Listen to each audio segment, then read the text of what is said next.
Hey guys, welcome to Learn Chinese Now. I'm your host, Jared Madsen, and today, what better place to talk about China's third dynasty, the Zhou Dynasty, than here in Sao Paulo, Brazil.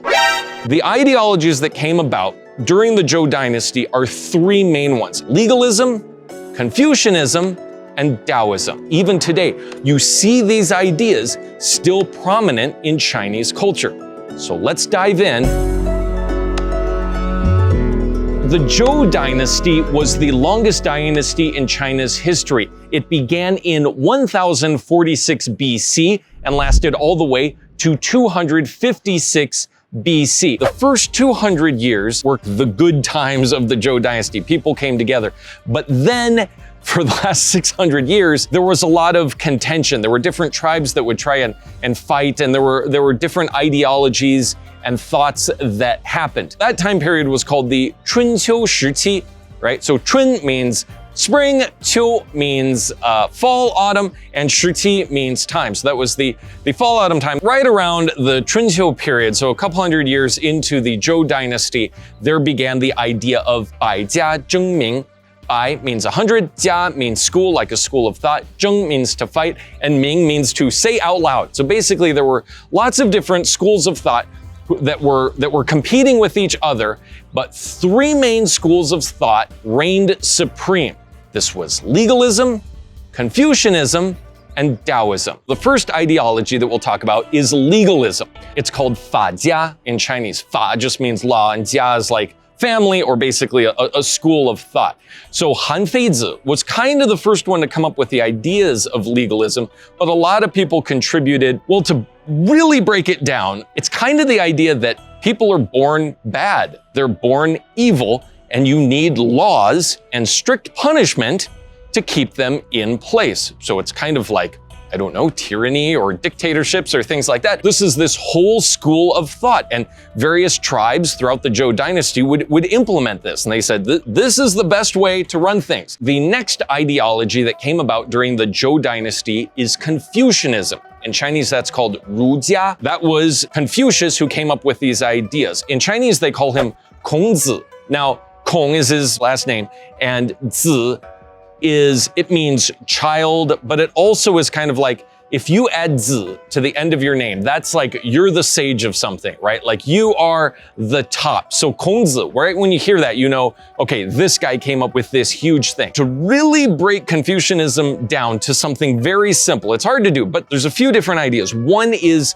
the structure. That's a big part of it. Everybody has a position, and everybody needs to know their place in that position, and you execute that position, no more and no less. So oftentimes a family is used as the starting point of the idea. You have the father, and the father knows his role. He knows what he should do, what he shouldn't do. You have the mother, she knows what she should do, what she shouldn't do. You have the children, they know what they should do. You have the dog knows what, okay, maybe not the dog, but you have all these people in the family, everybody knows what they should do. And then that expands out all the way to the entire country. Right? You have the emperor, who is the head of the big family, right? He is the head of the country, and you have all these different officials. And as long as every person knows what they're supposed to do, and they do no more, no less, then everything will be nice and balanced, nice in the middle. Okay, and this leads into a big concept of Confucianism called Zhongyong, which is basically the middle way, right? Everything right in the middle, no extremes. No, let's not go too far this way or that way. Let's all just stay in the middle. Now, Confucianism also came up with 仁义礼智信. 仁 means kindness, benevolence. 义 means justice.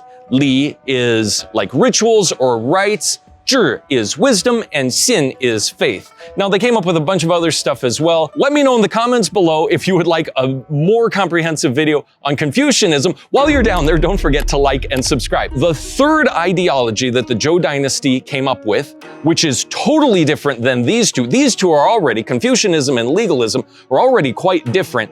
Then one that's even more different is Taoism. Taoism came about from Lao Tzu. Lao Tzu is considered the father of Taoism. Lao means old, and Tzu means son. I guess Lao is his name. I don't know. No, Lao Tzu, it means he has the Tzu at the end of his name. So that means he is the guy that came up with Taoism. He wrote the book Dao De Jing, right? So Dao De is often translated as morals, right? So Dao is way or path, De is like virtue, and Jing is a classic. So this book is very short, actually. It's sometimes called 5,000 yan, so 5,000 words. It's a very short book, but even still today, you know, people all over the world, it's one of the most translated books in the world. It has many deep principles in it. And some of the main ideas are that you follow the way, you follow the Tao. The Tao is kind of what is, you know, the universe and nature and everything, and it has its balance, it has its way. And the height of what you can do is to be within the Tao, to follow the Tao. Don't go against it. Don't try and fight against it. Go with the flow of the Tao. If you go with the flow of the Tao, that is the best. Taoism has the Taiji symbol, often called the yin-yang symbol. So the yin-yang is the balancing of opposites, right? Yang is male energy, yin is female energy. And so these energies, the universe is constantly different fluctuations of these energies. Sometimes it's more yang, sometimes it's more yin. And to be in the Tao, you're kind of going with that. You're going with what it is. And it's constantly changing. And just like the symbol that you see, the energies are pushing against each other. And then also a unique characteristic is within yang, there's a little bit of yin, and within yin, there's a little bit of yang. So nothing is really absolute. One other aspect of Taoism that's quite interesting is the concept of wu wei. Okay, so non-action. So Confucianism and legalism were all about certain actions, certain ways to be.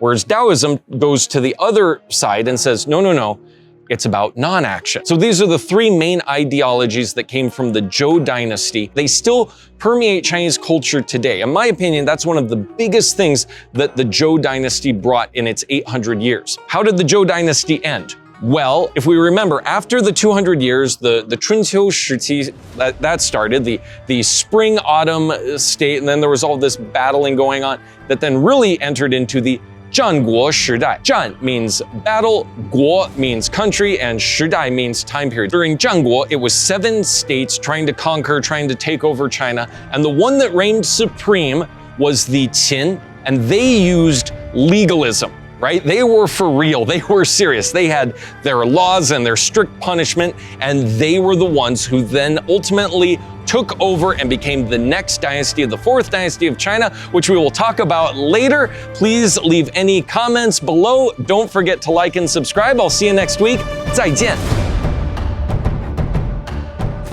To see traditional Chinese culture come to life on stage, I welcome you to join me at a Shenyun performance. Shenyun is the world's premier classical Chinese dance company, and I am the MC. Check out the link in the description below.